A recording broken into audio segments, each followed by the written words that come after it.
People like to think they truly know the person they married. You share a bed. You share a home.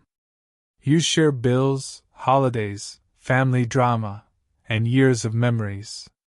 So it feels impossible that someone could hide something big. But I've learned something over time, something that still makes my stomach tighten when I'm alone at night. A spouse doesn't have to be a stranger in the beginning. Sometimes, they become one later. And sometimes you don't find out who you really married until it's already too late. These are 3 true stories people sent in about secrets they discovered after saying, "I do." When I married Daniel, I thought I'd won some quiet kind of lottery. He wasn't flashy. He wasn't loud.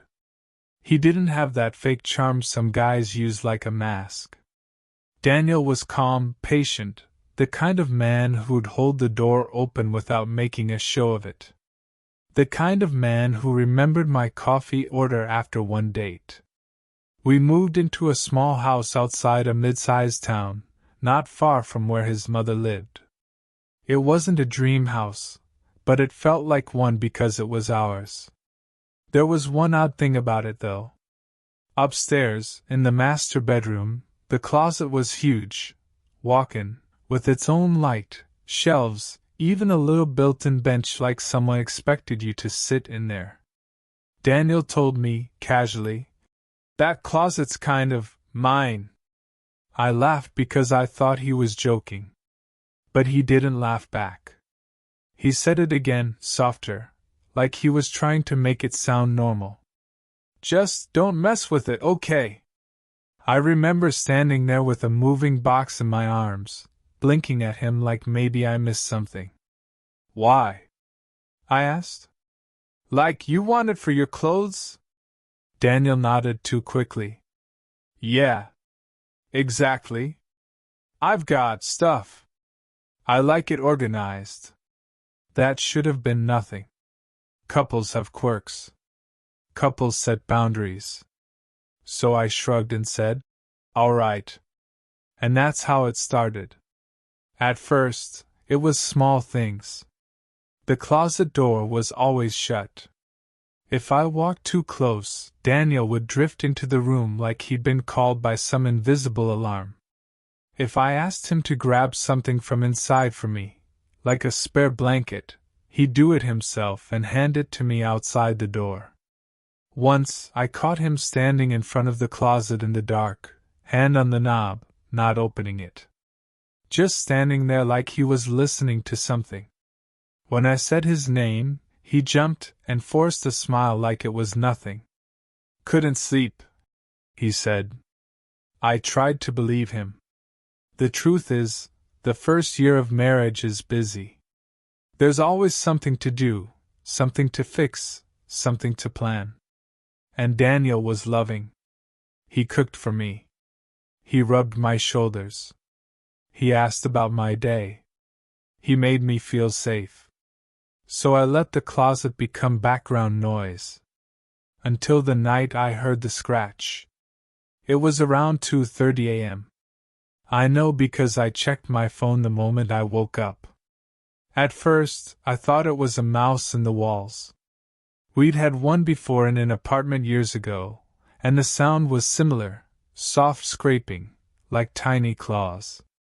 But this wasn't in the walls. This was in the bedroom. Daniel was asleep beside me, breathing slow. Our room was dark except for the weak streetlight glow slipping through the blinds. Then I heard it again. Scratch, scratch, scratch. It came from the closet. My heart started doing that stupid thing where it tries to climb out of your throat. I whispered, "Daniel." He didn't move. I whispered louder, "Daniel." Still nothing. And then the scratching stopped. There was silence for a few seconds. Then something else happened. Something that made my skin go cold. The closet door knob turned. Just slightly. like someone inside had gripped it and tested it. I sat up so fast I got dizzy. I stared at that door like if I blinked, it would swing open and I'd see. I didn't even know what. I shook Daniel hard. "Daniel!" I hissed. "Daniel, wake up!" His eyes opened, half glazed with sleep, and he frowned. What's wrong?" I pointed. I couldn't even speak right away. "I heard something," I said. "In the closet. The knob just moved." Daniel's face changed in a way I can still picture perfectly. Not confusion. Not fear. Anger. He sat up and stared at the closet like he was staring at a problem he thought he'd already solved. Then he looked at me and forced his voice to stay calm. "You didn't open it, did you?" "What?" "No, Daniel, I heard it." He swung his legs off the bed and stood up, and the way he moved was fast and stiff, like a man walking toward a fight. I grabbed his arm. "Daniel, what is in there?" He didn't answer. He crossed the room and put his hand on the knob. And then he whispered, very low, almost like he wasn't talking to me at all. "Stop." He stood there for a long moment, hands still on the knob. Like he was waiting for something on the other side to respond. Then he pulled the door open. Just a crack. Not enough for me to see inside, not really. But enough for me to feel it. A smell drifted out, stale, sour, like damp clothes left too long in a basement. Daniel leaned close to the crack and hissed again. "Stop it!" And then he slammed it shut. He turned to me with this tight smile that didn't reach his eyes. "Probably the house settling," he said. I stared at him. The knob turned.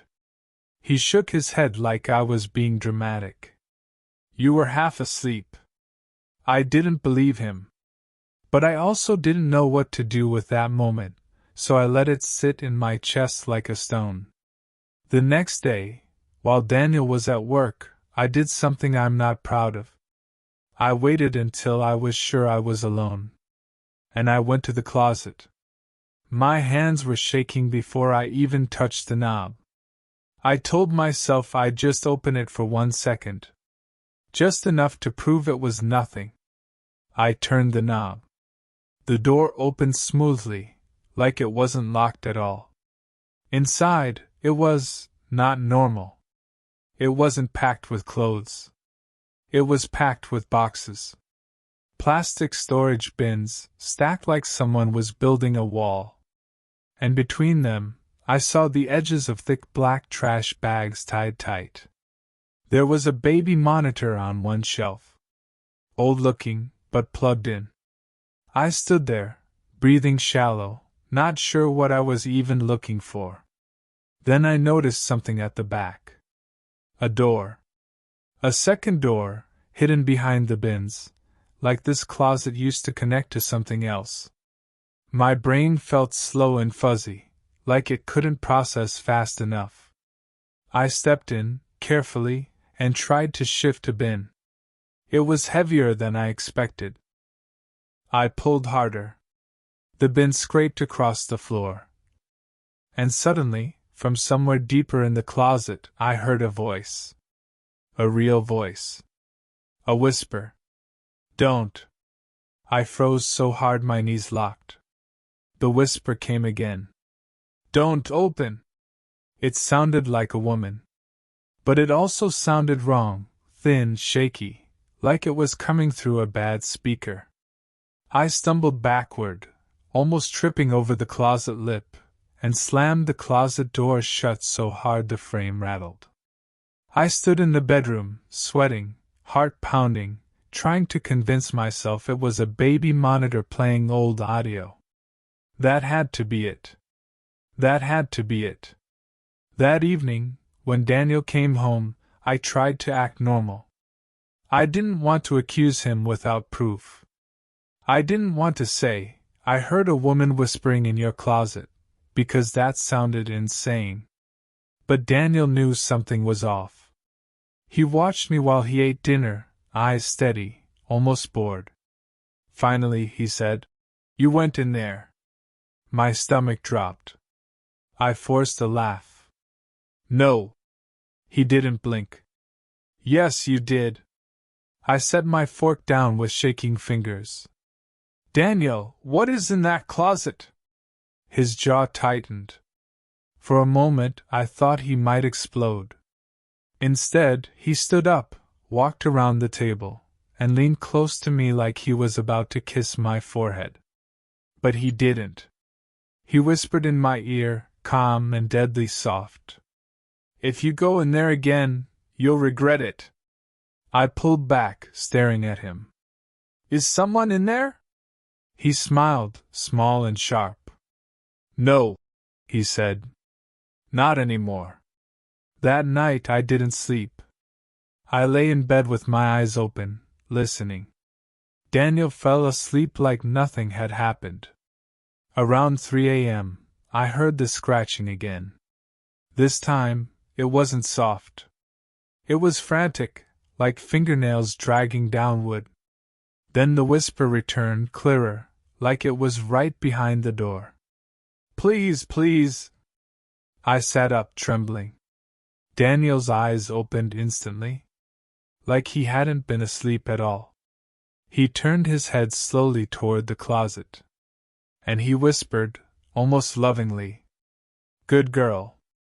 The scratching stopped. The whisper stopped. And Daniel turned back to me, smiling in the dark. "See?" he said. "It listens." I didn't stay in that house another week. I told my sister everything. She came with her husband and helped me pack while Daniel was at work. But here's the part that still makes me sick. When we moved my boxes out, I glanced at the closet door one last time. And I saw something on the wood near the bottom. Scratches. Not random ones. They were shaped like letters, carved deep enough that the paint had peeled. 3 words. "Let me out." I called the police. They searched the house.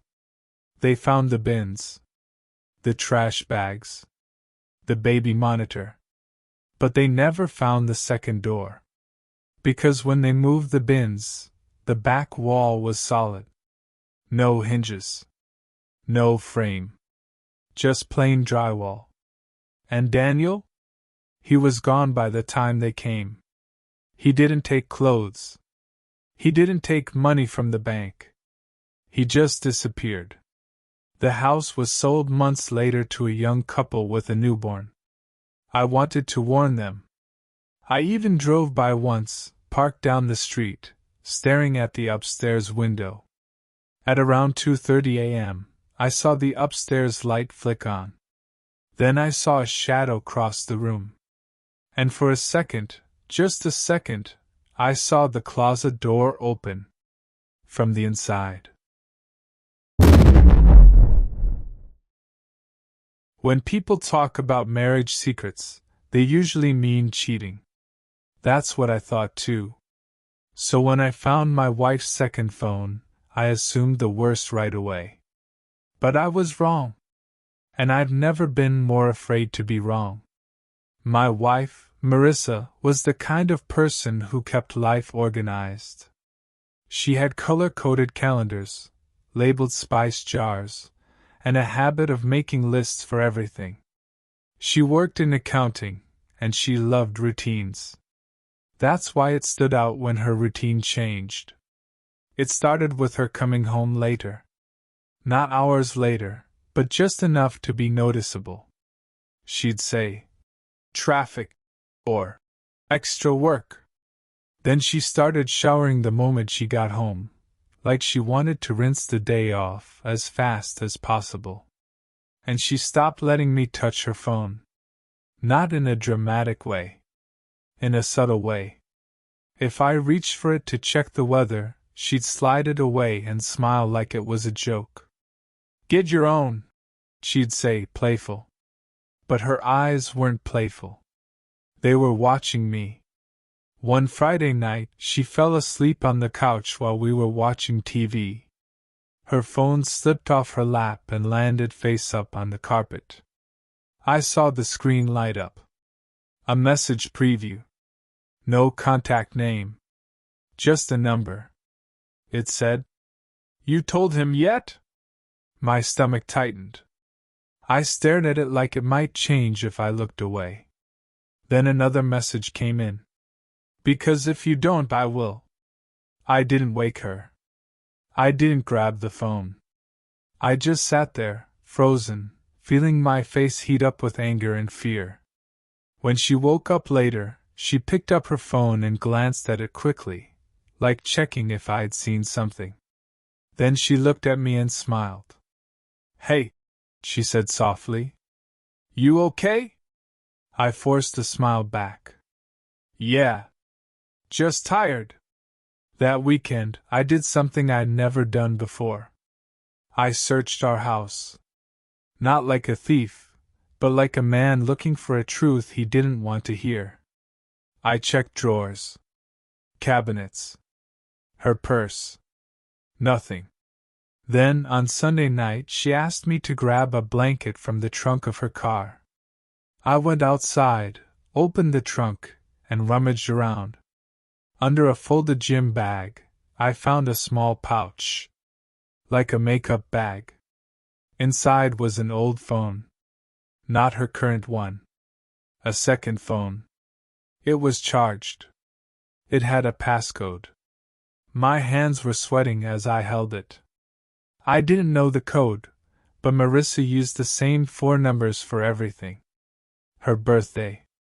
I tried it. The phone unlocked.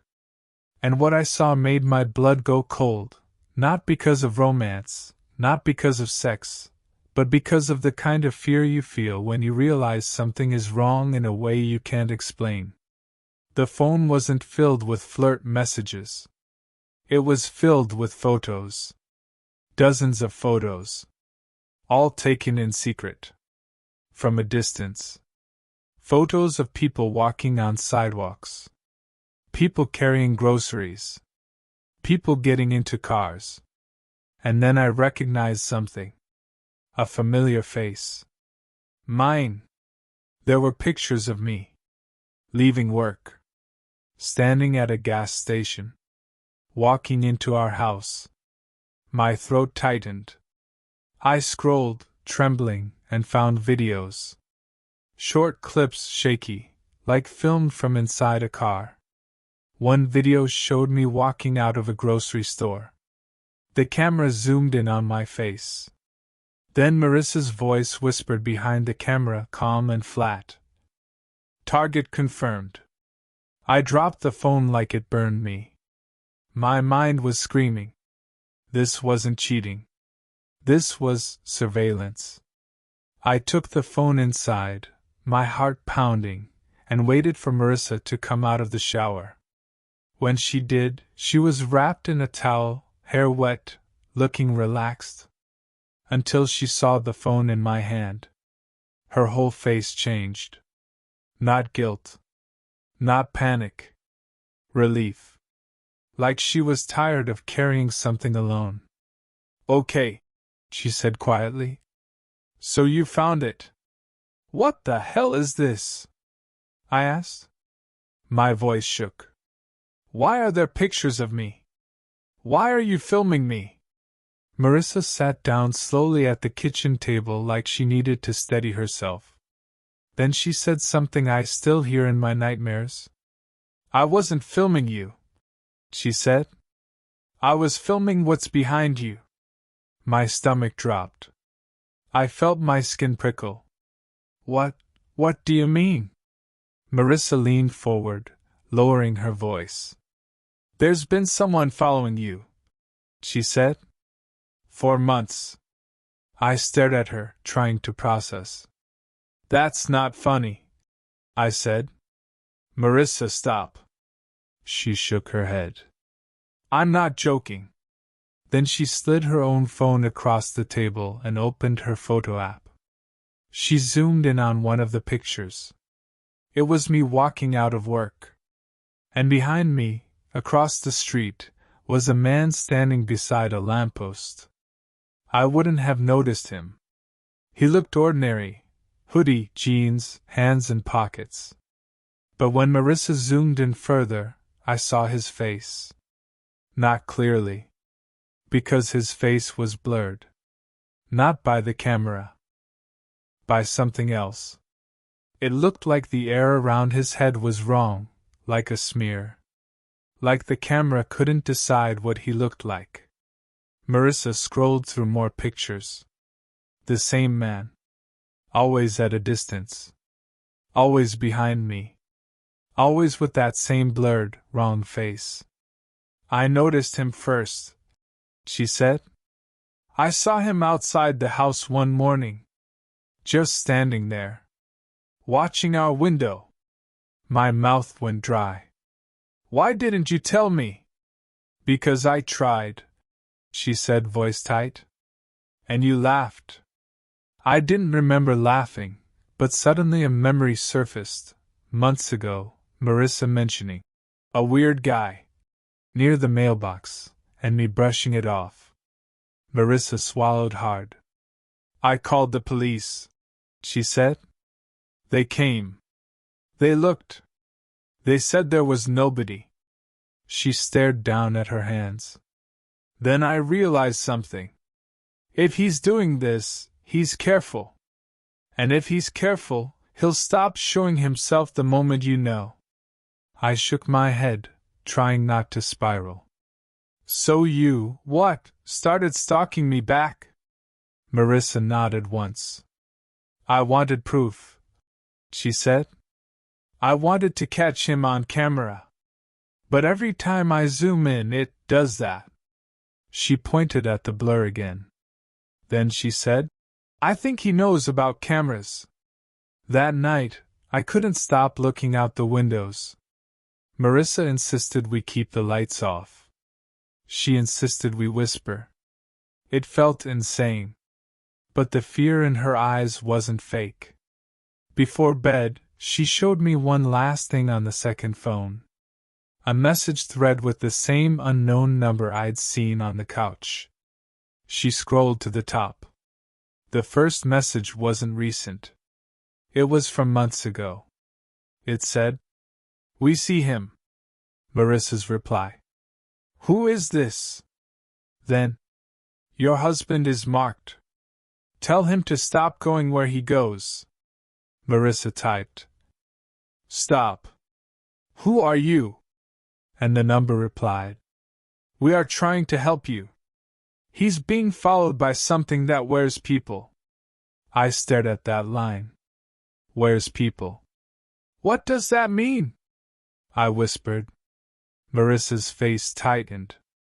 I don't know, she said. But I think it pretends. That was the moment my rational brain started cracking. Because suddenly, the blur in those photos didn't feel like a glitch.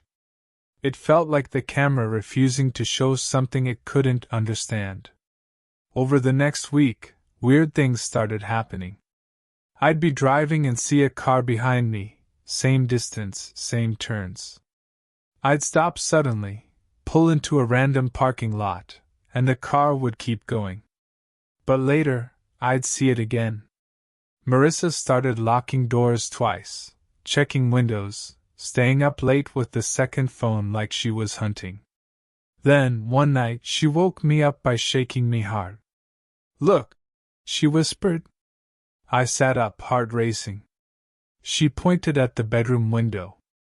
Across the street, under the streetlight, stood a man. Hoodie. Jeans. Hands in pockets. Even from that distance, I could tell something was wrong. Because his face. It wasn't blurred this time.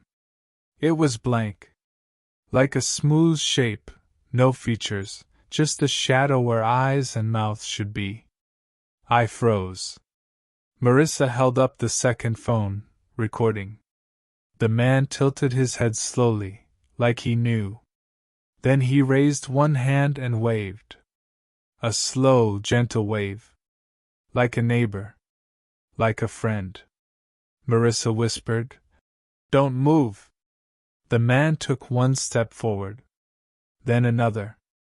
And as he moved closer into the streetlight, his face started to change. Features appeared, forming like wet paint. A nose. A mouth. Eyes.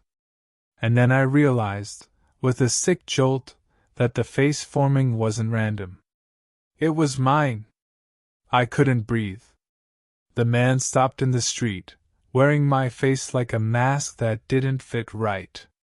He opened his mouth. And my voice came out perfectly. Marissa, it said softly. Let me in. Marissa's grip on my arm tightened painfully. I whispered, Call the police. She shook her head, eyes wide, staring at the phone screen. Then she turned the screen toward me. On the phone, the recording showed the man across the street. But the face in the video wasn't mine. It was Marissa's. The thing looked at our window and spoke again, my voice still coming out. Let me in, it repeated. You already let me in once. Marissa started shaking. What does that mean? I whispered. But she didn't answer. She just stared at the screen, tears in her eyes, and whispered something that made my blood run cold. I told you there was a secret, she said. I just didn't think it would come back. The next morning, Marissa was gone. No note. No texts.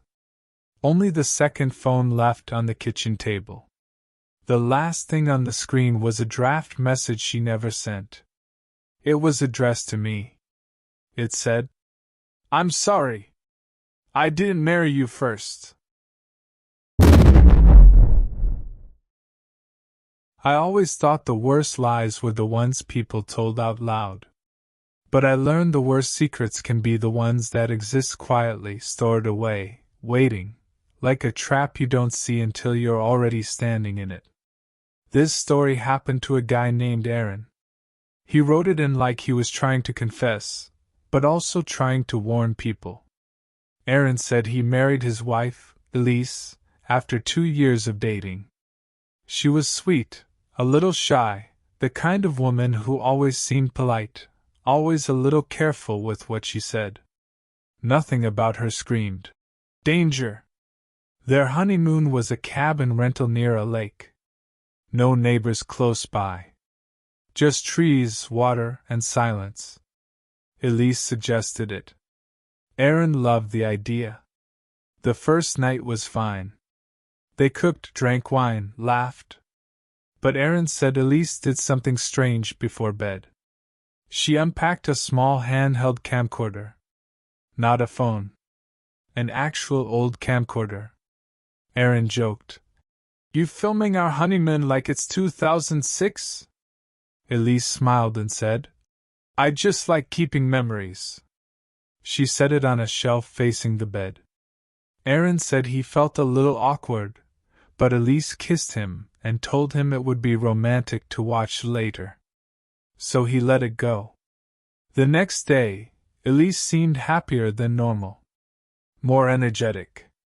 Almost excited in a way that didn't match the calm person Aaron knew.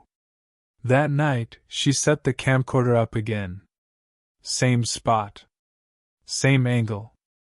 Aaron asked, Do you really need to record every night? Elise's smile held too long. It's important, she said. Aaron let it happen again. On the third night, Aaron woke up around 3 a.m. The cabin was dark. The air was cold enough that he could see his breath. Elise wasn't in bed. At first, he thought she went to the bathroom. Then he heard something. A soft clicking sound. Like buttons being pressed. It came from the living room. Aaron got up and walked slowly, barefoot on the wooden floor. He rounded the corner and saw Elise standing in front of the camcorder. But she wasn't setting it up. She was watching footage. The camcorder screen glowed blue on her face. Aaron whispered her name. Elise? She jumped and snapped the screen shut like a teenager caught doing something wrong. What are you doing? He asked. Elise forced a laugh. Couldn't sleep. Aaron frowned. You're watching the videos right now. Elise held the camcorder tight against her chest. I just wanted to make sure it recorded, she said. Aaron didn't buy it, but he was too tired to fight. He went back to bed. Elise slid in beside him a few minutes later, cold skin pressed against his back. He said something felt off. Not just emotionally. Physically. Like her body didn't feel like her body. Like she was too cold, and too still. The next morning, Aaron asked if they could stop recording. Elise didn't argue. She just stared at him for a moment and said, Okay. But that night, Aaron woke up again. Same time. Same clicking sound. This time, he pretended to be asleep. He watched through half-closed eyes as Elise slipped out of bed. He waited. Then he followed. Elise stood by the camcorder again, watching footage. But now Aaron noticed something else. She wasn't alone. In the corner of the living room, near the front door, someone was standing. A figure, barely visible in the dark. At first, Aaron thought it was a coat on a hook. Then it shifted. Slowly. Like it was breathing. Aaron's mouth went dry. Elise didn't react to it like it was an intruder. She acted like it belonged there. She rewound the footage, finger tapping fast on the buttons. Then she whispered, so softly Aaron almost didn't hear it. Not good enough. The figure near the door tilted its head. Elise rewound again. Press play. Watched. Then whispered, Try again. Aaron backed up silently, heart hammering. He returned to bed and lay there shaking, pretending to sleep. Elise came back minutes later. She slid into bed. And then she did something Aaron swears he'll never forget. She leaned close to his ear, as if she knew he was awake, and whispered, Tomorrow night will be better. Aaron said he didn't confront her. Not yet. He didn't know how. So the next day, he acted normal. Smiled. Ate breakfast. Went on a walk with her by the lake. Elise held his hand tightly, smiling like nothing was wrong. But Aaron noticed something new. Elise kept glancing at his reflection. In windows. In the lake. In the mirror behind the cabin's bathroom sink. Like she was checking if he looked the same. That night, Elise set up the camcorder like always. Aaron said his stomach was in knots. Elise kissed him and whispered, Just relax. He nodded. They went to bed. And then, around 3 a.m., Aaron woke up again. This time, he didn't hear clicking. He heard, whispering. Not Elise. Multiple voices. Low. Overlapping. Like people murmuring in the next room. Aaron held his breath. Elise slowly sat up beside him, too smooth, like a puppet being lifted. She got out of bed and walked into the living room. Aaron waited a few seconds, then followed. What he saw stopped him cold. The living room was darker than it should have been, like the shadows had thickened. And there were people standing there. Not fully visible, but shapes, 3 or 4 figures near the walls, like they were trying to stay just outside the light. Elise stood in front of them holding the camcorder. She pointed it toward Aaron's direction, toward the hallway, like she wanted to film him walking out. Then she spoke, clear and calm. Tonight, she said, we do it right. One of the shadow figures stepped forward. and as it moved, the air around it seemed to shimmer, like heat over asphalt. Elise turned toward the hallway and smiled softly. "Aaron," she called, voice sweet. "Come here." Aaron didn't move. Elise's smile stayed in place, but her eyes changed. They looked empty. Like she was smiling without feeling anything. "Come here," she repeated. One of the figures whispered something that sounded like a bad imitation of a word. Like it didn't know how to speak. Elise held the camcorder up, recording. Aaron backed away, trying not to make noise. But the floor creaked. Elise's head snapped toward him instantly. "Ah," she said softly. "There you are."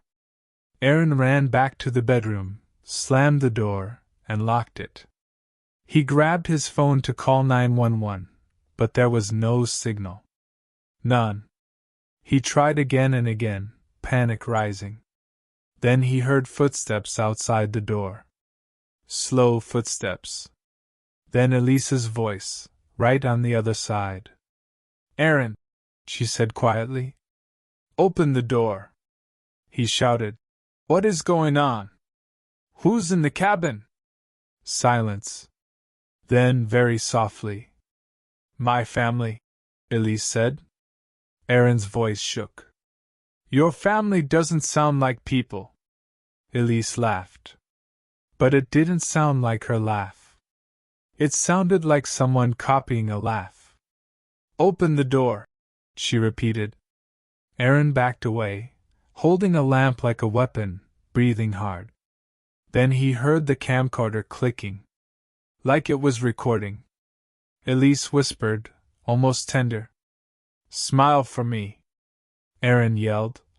"Go away!" A pause. Then Elise spoke again, voice lower, colder. "You promise," she said. Aaron froze. "I promise what?" he whispered. Elise answered with a line that made his blood run cold. "You promised you'd stay," she said. "You said it at the altar." The doorknob turned. Slowly. Then stopped. Then turned again. Aaron braced himself. But the door didn't open. Instead, Elise whispered right through the crack. "Okay," she said. "We'll use the tape." Aaron didn't understand until he heard the camcorder rewind.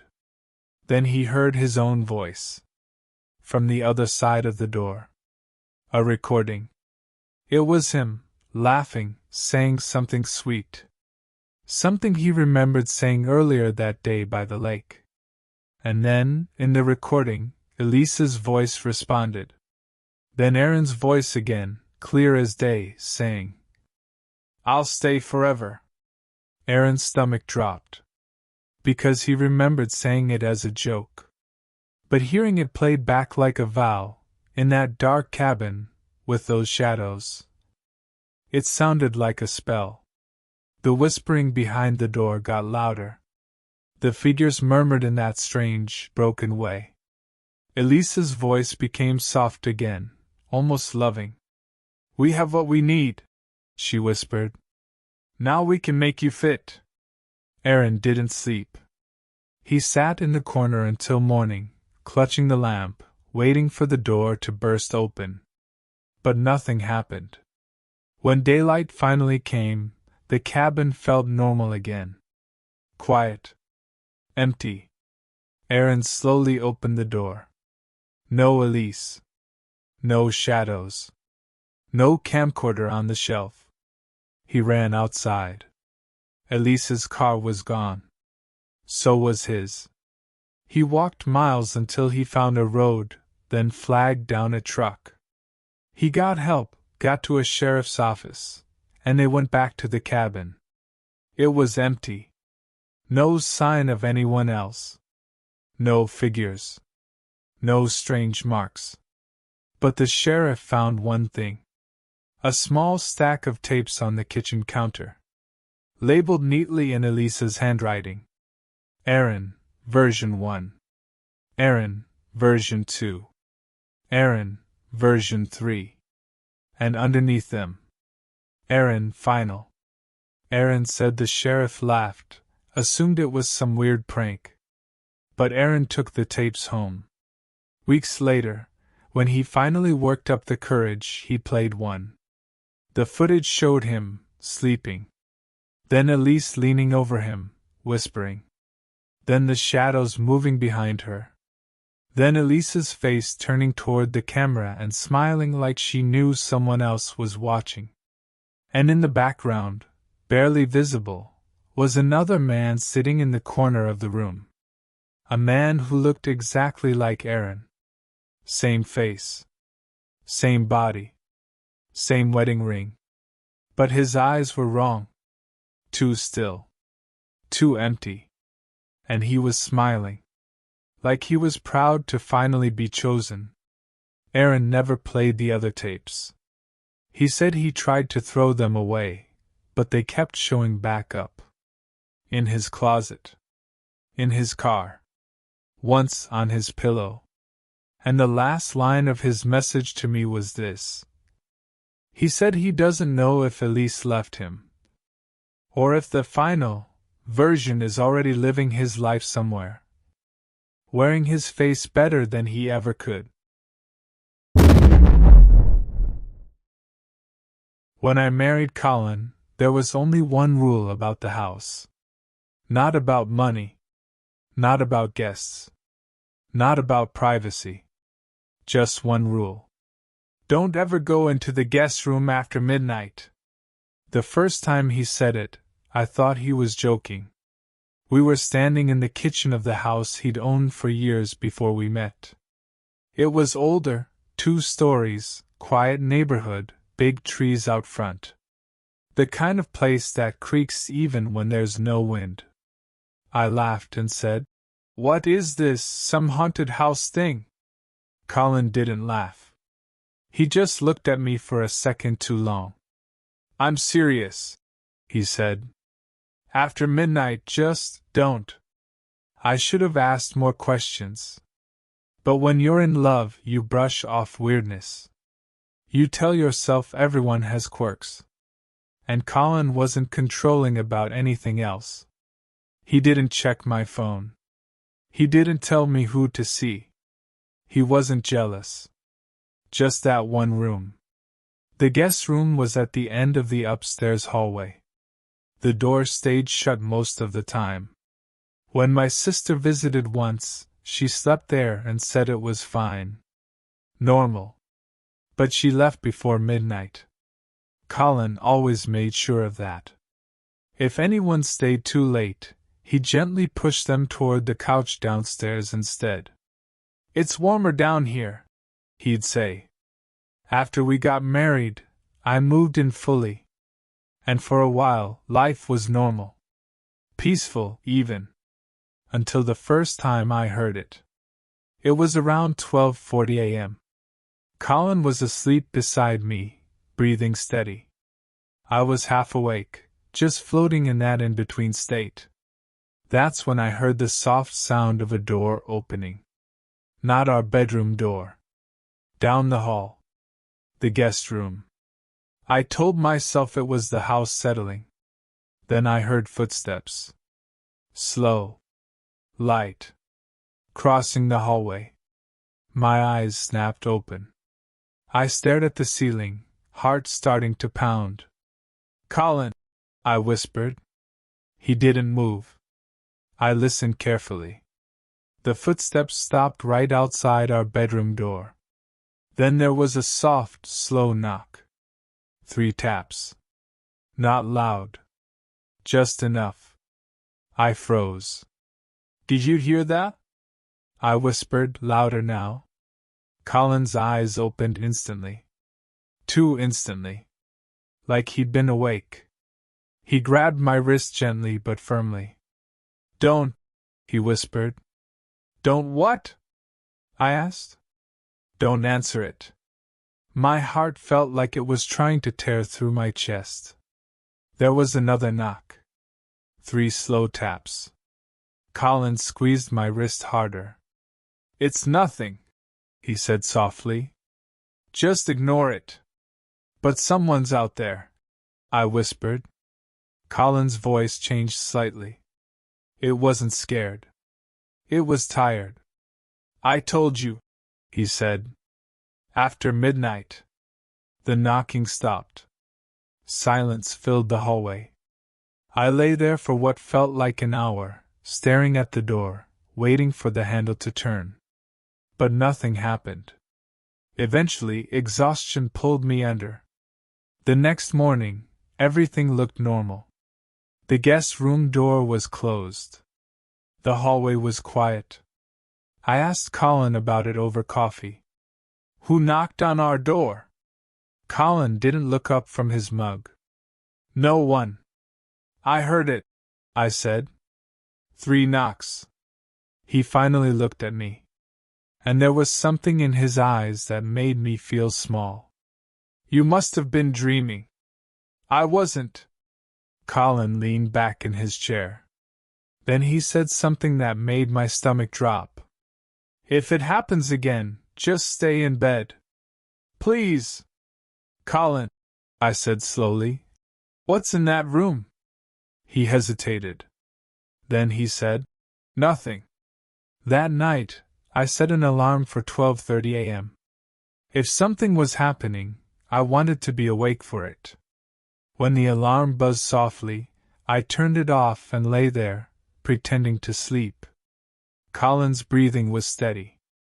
12:37. 12:41. 12:43. And then, the sound of a door creaking open. Slow. Deliberate. I felt my skin go cold. I counted seconds in my head. 1, 2, 3. Then the footsteps again. Light. Dragging slightly, like someone wasn't lifting their feet fully off the floor. They moved down the hallway. Past the bathroom. Past the linen closet. Stopping right outside our door. My throat tightened. 3 knocks. Soft. Patient. Colin's hand slowly slid over mine. Don't, he whispered again. This time, something inside me snapped. I wasn't scared. I was angry. Angry that I didn't know what was happening in my own house. Angry that my husband was treating it like it was normal. The knocking came again. 3 taps. And before Colin could stop me, I pulled my hand away and got out of bed. Stop, Colin hissed. I walked to the bedroom door. The hallway light was off, but I could see the faint outline of someone standing there. A shape. Human-sized. Head tilted slightly. I swallowed hard. Who's there? I asked. No response. Just silence. I reached for the knob. Colin grabbed my arm from behind. Don't open it, he said, voice shaking now. But I did. I yanked the door open. The hallway was empty. Completely empty. The guest room door, at the end of the hall, was wide open. Colin pushed past me and rushed down the hallway. Wait, I said, following him. He stood in the doorway of the guest room, staring inside. The room looked normal. Bed made. Curtains drawn. No one there. But the window was open. Just slightly. A cold draft moved through the room. Colin closed it quickly and shut the door. Then he turned to me, furious. I told you not to open it. Open what? I snapped. There's nobody here. Colin stared at me like he was trying to decide whether to tell me the truth. Then he whispered, It only knocks if it thinks someone new is here. My stomach dropped. What does that mean? He ran a hand through his hair. I lived here with my first wife, he said quietly. The words hit me like ice water. You told me she left. She did, he said. But not the way you think. I felt dizzy. Colin, what happened? He hesitated. Then said, she started answering the door. My chest tightened. Answering what door? The guest room, he said. I stared at him. She said someone knocked on it one night. Just like tonight. 3 times. She opened it. Colin's voice was hollow now. And she said there was a man standing in the hallway, he whispered. But he looked like me. I felt my legs go weak. She said he smiled at her. Colin continued. Then he walked into the guest room. My breathing grew shallow. What happened after that? Colin's eyes filled with something that looked like guilt. She started acting different, he said. Cold.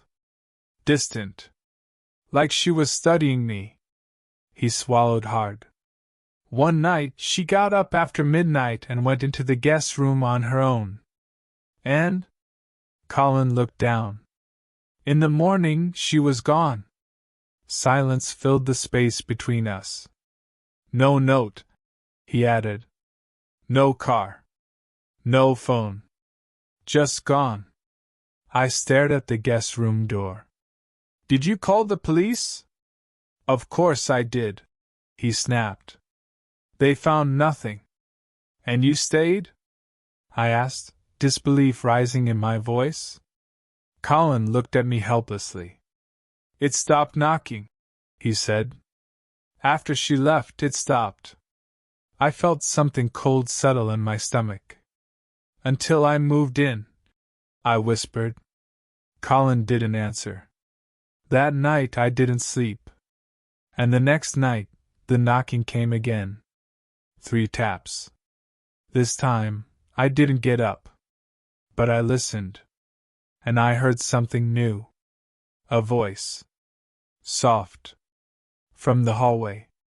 Colin, it whispered. It sounded like a woman. It sounded close. Colin sat upright in bed, shaking. That's not her, he whispered. That's not her. The voice came again. Colin, open the door. It sounded exactly like his first wife. He told me once what she sounded like when she laughed. And this voice matched it perfectly. My heart pounded. Don't, I whispered to him this time. But Colin slid out of bed. Colin, I hissed. He walked toward the bedroom door like he was in a trance. The voice was softer now. Please! He put his hand on the knob. I grabbed his arm. Think about what happened last time, I said. He hesitated. Then the voice changed. It deepened slightly. And said something that made my blood run cold. Fine, it said calmly. And then, from right outside our door, in my exact voice. Colin, open the door. My stomach dropped. Colin looked at me. Then at the door. Then back at me. His face went pale. Because the voice outside had sounded more like me than I did. It even copied the small crack in my voice when I'm scared. 3 slow knocks. I stepped back. Don't, I whispered. The knob started turning. Slowly. But Colin wasn't touching it. It was turning on its own. The door creaked open just an inch. Cold air rushed in. And in that narrow crack, I saw a face. My face. But wrong. The smile was too wide. The eyes too still. It blinked once. Then whispered softly. You promised you'd stay. The door slammed shut. Everything went silent. Colin and I stood there shaking. The knocking never came again after that night. But something else changed. Colin watches me sometimes. Like he's checking. Like he's making sure I'm still me. And sometimes, When I walk past the guest room during the day, I feel something watching from inside. Waiting. Last week, I found something in the guest room closet. A photo. Old. Faded. It showed Colin. His first wife. And someone standing between them. Someone who looked exactly like me. The photo was dated 5 years before I ever met him. And written on the back, in handwriting that wasn't Colin's, were 3 words. Version 3 pending. Some secrets aren't about betrayal. Some secrets are about what someone is, deep down, what they brought into your life the moment you said, yes. So, which story scared you the most? Comment below and subscribe for more true horror stories.